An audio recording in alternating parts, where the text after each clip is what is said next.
Well, my name's Sean Cole, and my wife Vivienne was abused as a child, well, 19-year-old.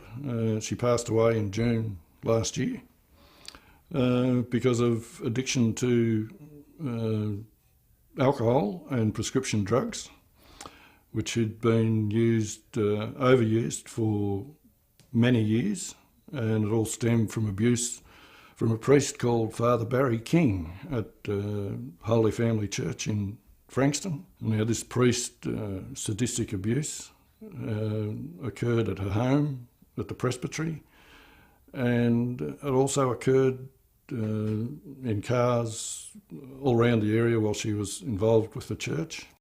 She opened up to me about it, and around about the same time there was a lot of publicity in relation to sexual abuse within the church and what was then became known as the Melbourne Response.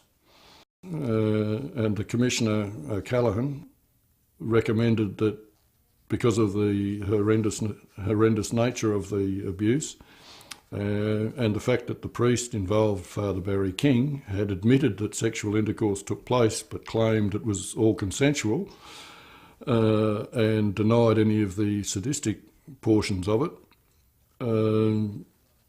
recommended that Vivienne be paid the maximum amount at that stage of the compensation that was paid. Under that compensation deal, it was no further claims could be made, and the payout was $50,000. It didn't stop the migraines, and it didn't stop the taking of tablets, and it didn't stop the drinking, and the response was really it wasn't just the impression. The response was, "Here's the money, that's enough. Shut up and leave us alone. Go away. Don't want to know any more about it." Now, what Vivienne's long-term use of opioids and alcohol, that gave her cirrhosis of the liver, which claimed her life in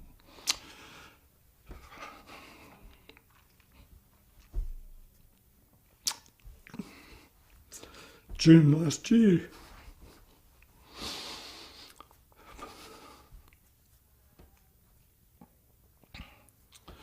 As a result of the migraines, my kids thought a normal family just had to put up with Mum not being able to go anywhere.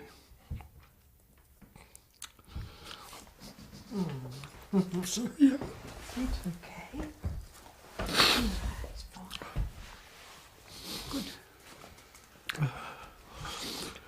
Good to cry. We couldn't go on holidays. Very rarely went on holidays.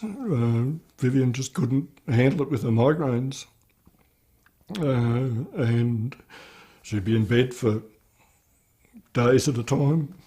And I believe this all stemmed from a suppressed memory of her abuse when she was 19. It went for over 2 years. The family just wasn't, we just didn't do things that families did. And it just has affected everyone, even to the stage that my eldest son, who was baptised by this priest, has decided he doesn't want to be a member of the Catholic Church, and he's asked to be struck from the records of the church where he was baptised, and has no faith, no religion, and my other two children feel the same. We're in a way, it was a relief actually when Vivienne died, because she was no longer in any pain and was the memories were gone, and she could remember just the good times. Now, the In Good Faith Foundation has been fantastic. I wanted to either create a foundation or donate to one if there was one around at Vivienne's funeral. So in lieu of flowers, we asked for donations. We found in good faith via the internet, and they've been fantastic. I believe I'd like to see better justice, and that's something that not just for me and my family, but for all victims. And by supporting in good faith, well, that's something that I can sort of hang my hat on and say, yep, while we can find get justice for people, that's the way we're going to do it.